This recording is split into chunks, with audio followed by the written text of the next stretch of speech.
In the black community, when fathers are no longer around, crime goes up, poverty goes up. Because you'll understand this less, and a man in the audience who grew up without a father will totally get this. The dad should come in and discipline the 14-year-old for acting like a brat. You need to be able to outrank the 14-year-old brat with another masculine figure. But don't you think that like there's a reason that a lot of the black community doesn't have a father, and it's because of systemic racism. It's because like black men are more likely to be in prison. Oh yeah, so why do people go to prison? Like a lot of the time it's because they're in poverty and they have no other way to get. Okay, so they commit crimes. Because Yeah, but so like wait, in poverty we should give excuses for committing crimes? Yes, because if they have no... Like murder? I did not say murder. I said like if someone is stealing something because they have no money and there's no jobs... That's so interesting. So you think most crimes are crimes of necessity in the black community?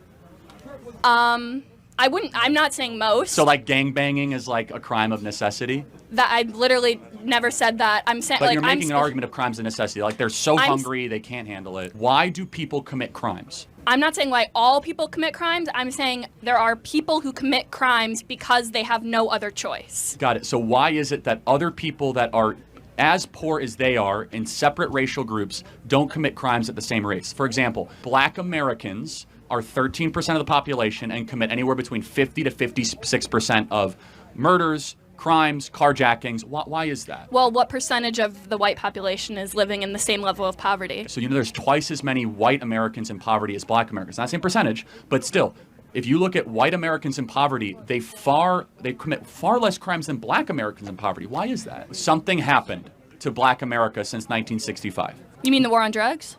Right. Well, so if that's your contention, that's fine. So in order to go to jail for the war on drugs, you have to be dealing drugs, right? Or you have to be caught with drugs. So if you don't which is one of like the main jobs that you can have in a like poverty-stricken. Like if there's no jobs, like you're going to do drugs. I mean, you're going to trade drugs because that's the only option you have. It's such a difference in worldview. You're making excuses for criminals.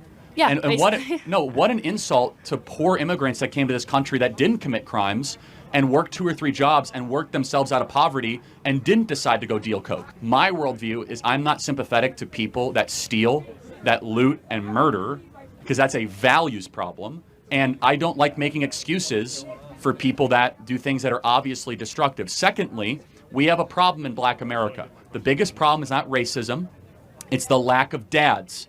If dads are around, kids flourish. And you know who agreed with me? Barack Obama. Barack Obama used to make this a central piece of his campaign.